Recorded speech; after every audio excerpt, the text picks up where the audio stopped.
ఉమ్మడి ఆంధ్రప్రదేశ్లో అంటే 2012వ సంవత్సరం నుంచి ఈ రోజు వరకు ఆంధ్రప్రదేశ్లో భూ కేటాయింపు విధానం అమల్లోకి వచ్చిన తర్వాత ఈ 13 సంవత్సరాల్లో అక్షరాల ప్రభుత్వానికి చెందినటువంటి 1,82,270 ఎకరాలు ప్రభుత్వ రంగ సంస్థలకి, ప్రైవేటు సంస్థలకి, ప్రైవేటు వ్యక్తులకి ప్రభుత్వం కేటాయింపులు జరిపినటువంటి నేపథ్యంలో ఈ భూములను సంస్థలు కానీ వ్యక్తులు కానీ ఎంతవరకు సద్వినియోగం చేసుకున్నారు, ఎంతవరకు దుర్వినియోగం చేశారు అనేది మనం పూర్తి స్థాయిలో విశ్లేషణ చేసుకుందాం. ప్రస్తుతం మనతో పాటున్నారు ప్రముఖ రాజకీయ విశ్లేషకులు అంకమరావు గారు. వారితో మాట్లాడదాం. సార్ నమస్తే. సార్ నమస్తే. సార్, అక్షరాల 1,00,000 కోట్లకు పైగా విలువ చేసేటువంటి ప్రభుత్వ భూములు 2012 సంవత్సరం నుంచి నేటి వరకు అంటే ఈ 13 సంవత్సరాల్లో ఆంధ్రప్రదేశ్ భూ కేటాయింపు విధానం ద్వారా ప్రభుత్వ రంగ సంస్థలకైతేనేమి, ప్రైవేటు సంస్థలకైతేనేమి, ప్రైవేటు వ్యక్తులకైతేనేమి ప్రభుత్వం అక్షరాల 1,82,270 ఎకరాలను కేటాయించడం జరిగింది. ఏంటి సార్ ఈ కేటాయింపుల్లో ఎంతవరకు సద్వినియోగం అయ్యాయి, ఎంతవరకు దుర్వినియోగం అయ్యాయి అంటే ఏం చెప్తారు? ముందుగా భూములు కేటాయించటం పరిశ్రమలో వచ్చినప్పుడు, లేకపోతే ప్రభుత్వ రంగ సంస్థలకు కావచ్చు, కేంద్ర ప్రభుత్వ రంగ సంస్థలకు కావచ్చు, భూములు కేటాయించడం తప్పు కాదు.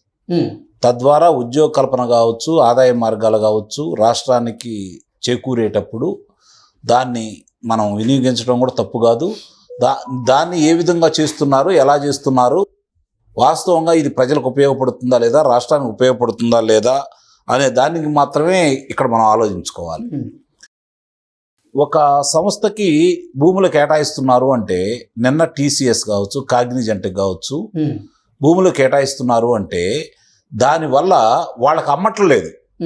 గమనించుకోండి, 99 పైసలకి అంటే నామినల్గా ఎంతో కొంత తీసుకోవాలి కాబట్టి రూపాయి కంటే 1 పైసా తక్కువకి వాళ్ళకి ఇస్తున్నారు. నిజంగానే ఆ భూములు విలువైనవి కాదని కూడా నేను అంటలేదు. కానీ తద్వారా ఎన్ని వేల మందికి ఉద్యోగాలు వస్తే దాని ద్వారా ఎంత ఉపయోగాలు జరుగుతాయి. ఇప్పుడు ఎవ్వరు కూడా వాళ్ళకి లబ్ధి చేకూరంది వ్యాపారం అయితే చేయరు కదా. వ్యాపారం అంటేనే లాభాపేక్షతో చేస్తారు. స్వచ్ఛంద సంస్థలు అంటే వాళ్ళకు కూడా ఎవరో ఒకళ్ళు డబ్బులు ఇస్తేనే కదా చేసేది.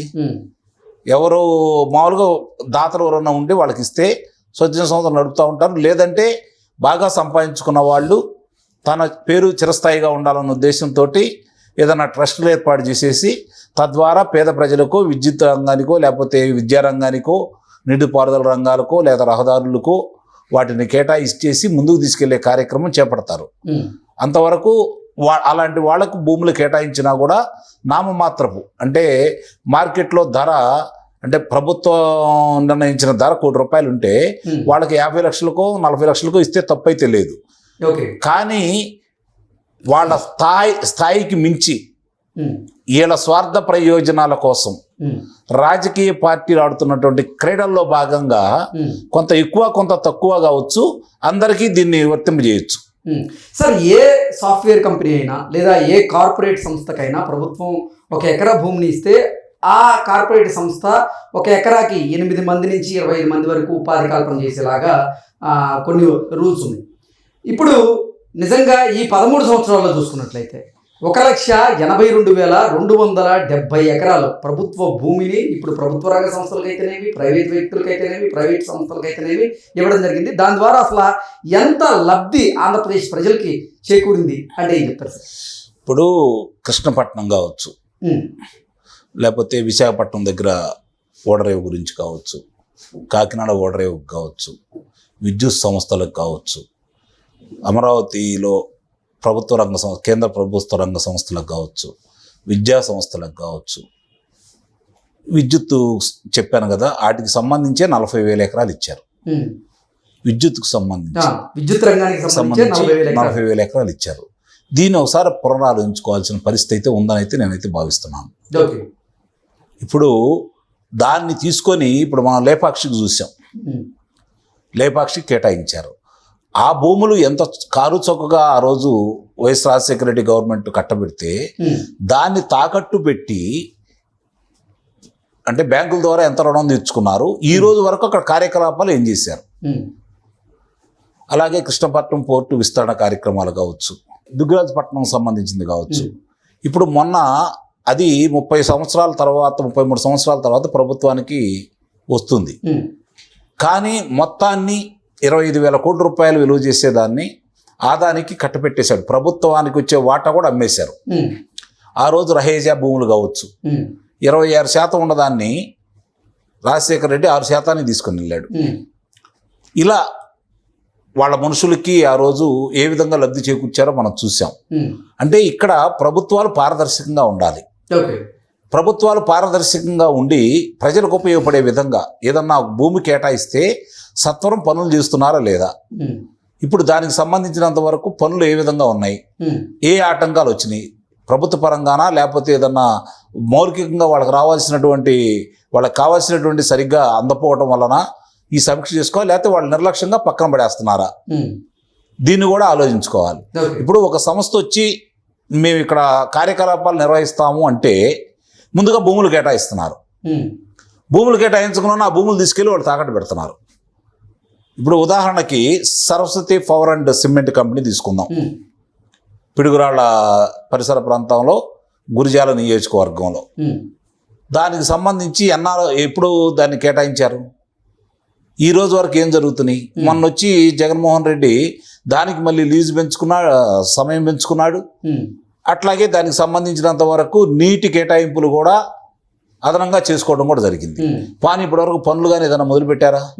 ఎన్నాళ్ళు అవుతుందో తీసుకుని వచ్చి దాన్ని ప్రభుత్వం సత్వరమే ఎందుకు రద్దు చేయకూడదు? ఇలాంటి విషయాలన్నీ పునరాలోచించుకోవాలి. ఇప్పుడు మామూలుగా దీనికి సంబంధించి కాకినాడ ఫోర్టుకు సంబంధించి అతనికి సంబంధించి కేవీ రావుకు సంబంధించి అతని దగ్గర బలవంతంగా రాయించుకున్నారు.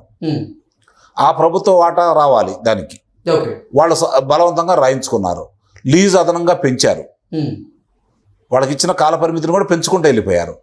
మళ్ళీ ఈరోజు దాన్ని ప్రభుత్వం వచ్చి బయటికి తీసి గొడవ అయిన తర్వాత మళ్ళీ వాళ్ళకి రాశారు. అంటే ఒకళ్ళ దగ్గర నుంచి లాక్కోవటం, దగ్గరికి వాళ్ళకి ఇవ్వటం అనేది ఈజీ ప్రాసెస్ అయిపోయింది వాళ్ళకి. ఇలాంటివన్నీ కనుక మనం చూసుకుంటా ఉంటే కోకొల్లలు కనపడుతున్నాయి మనకి.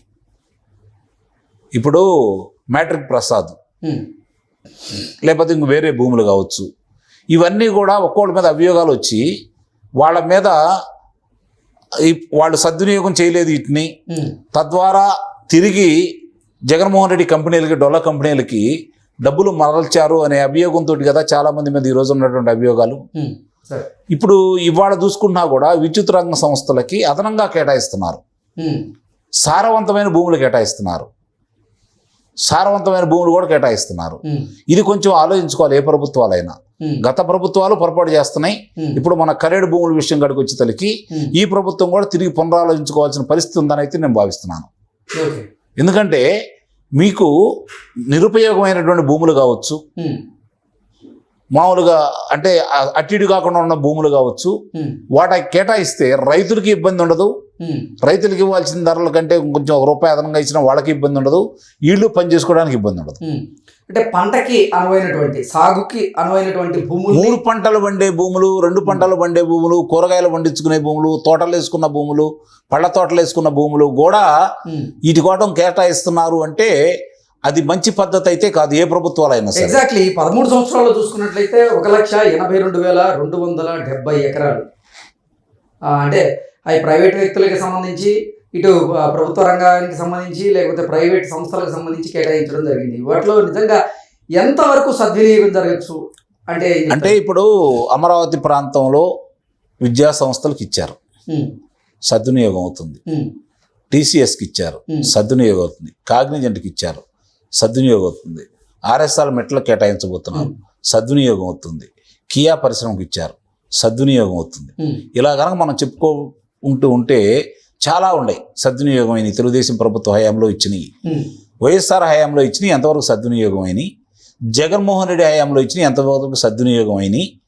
ఈరోజు ఏదైతే ఆ విద్యుత్ సంస్థ షిరిడి సాయి సంస్థ మామూలుగా అదనంగా వసూలు చేసేసి ప్రభుత్వాన్ని మోసం చేసేసి 40,000 కోట్ల రూపాయలు, అంటే ప్రభుత్వాన్ని మోసం చేయాల, ప్రభుత్వం వాళ్ళకు దోసిపెట్టారనేది గతంలో వీళ్ళు అధికారంలో రాకతలికి దాని గురించి విమర్శించడం కూడా జరిగింది ఈ కూటమి పెద్దలు. మరి ఈరోజు అదే కొనసాగుతూ ఉంది.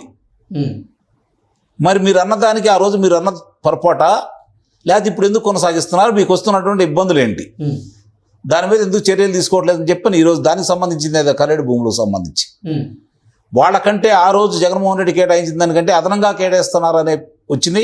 మన దాని మీద హడావిడి అయింది. ప్రస్తుతానికి అయితే దాన్ని ఆపారు. ఇది కూటమి ప్రభుత్వం, కూటమి పెద్దలు అధికారంలోకి వచ్చిన తర్వాత ఇలాంటి వేటి మీద దృష్టి పెట్టేసి ఎక్కడైతే ఇబ్బందులు జరుగుతున్నాయో వాటిని ఎక్కడికక్కడ కట్టడి చేస్తూ నిజమైన లబ్ధిదారుల్ని వాళ్ళకి ఏ విధంగా వాళ్ళకి అందజేయాలని జగన్ చూసుకుంటా ఉంటే రాష్ట్రానికి నిజంగా అవసరం అనుకోండి, నిజంగా అక్కడే అవసరం అనుకోండి, ఆ ప్రజల్ని ఎందుకు తీసుకుంటున్నాం, దీనివల్ల ప్రయోజనం ఏంటి, ఇక్కడే ఈ కంపెనీ ఎందుకు పెట్టాలా, ఇక్కడ పెడితేనే దీనికి ఏమేమి వనరులు చేకూరుతున్నాయి అని చెప్పిన అర్థమయ్యే రీతిలో ప్రజలకు చెబితే రాజధానికి ఇచ్చిన రైతులు, ఆంధ్ర రాష్ట్ర రైతులు మిగిలి చాటేవరా? ఇస్తారు కదా నిస్సందేహంగా. దీంట్లో పొరపాట్లు జరుగుతున్నాయి. ఇది అధికారులు చేస్తున్నారనే అభియోగం ఉంది, కానీ అధిష్టానం దీని గురించి ఆలోచించుకోవాలి. ఎందుకంటే అధికారుల మీదకి ఎప్పుడు వెళ్ళదు కదా.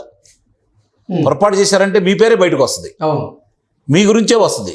60,000 నుంచి 65,000 రూపాయలకి 25cc ట్రాన్స్ఫార్మర్కి సంబంధించి 60,000 నుంచి 65,000 రూపాయలు పక్క రాష్ట్రాల కంటే అదనంగా షిరిడి సాయి వాళ్ళు ఇక్కడ అమ్ముతున్నారు అనేది అందరికీ తెలిసినటువంటి వాస్తవం. మరి ఇప్పుడు కూడా అదే కొనసాగుతుంది కాబట్టి దీన్ని ఎందుకు పరిశీలించట్లేదని చెప్పి ప్రజలు భావిస్తున్నారు. ఇది ఒకసారి ఆలోచించుకోవాలి ప్రభుత్వ పెద్దలు కూడా. ప్రజలు గుడ్డివాళ్ళు కాదు, ఏమీ తెలియని అమాయకులు కాదు. తెలియదు అనుకుంటే మాత్రం అది ప్రభుత్వాలకు చాలా ఇబ్బంది అయింది. ముఖ్యంగా ఆంధ్ర రాష్ట్ర ప్రజల గురించి వాళ్ళకి అన్ని క్షుణ్ణంగా తెలుసు, ఎప్పుడు ఎవరికి ఎలా కర్రు కాల్చి వాత పెట్టాలో తెలుసు. కాబట్టే 151 స్థానాలకు వచ్చిన వాళ్ళకి 11 స్థానాలకు పరిమితం చేశారు. ఈరోజు అదే పొరపాట్లు పునరావృతం అని చెప్పని పత్రికలు రాస్తున్నాయి, కొంతమంది మేధావులు కూడా చెప్తున్నారు. కాబట్టి దాన్ని పునరాలోచించుకోవాల్సిన బాధ్యత అయితే వీళ్ళకు ఉందని చెప్పి నేను భావిస్తున్నాను. ఎందుకంటే ఇప్పటి వరకు ఇన్ని లక్షల ఎకరాల భూమిని వాళ్ళకి కేటాయించినప్పుడు సద్వినియోగం జరిగేది నేను చెప్తున్నాను. ఇంకా కొన్ని ఉండే ఈ ప్రభుత్వం దాంట్లో సద్వినియోగం అయినవి కూడా, కానీ ఇంకా మిగిలిన వాటి మీద కూడా ఒకసారి దృష్టి పెట్టాల్సిన ఆవశ్యకత ఉందైతే నేను భావిస్తున్నాను. Okay sir, thank you.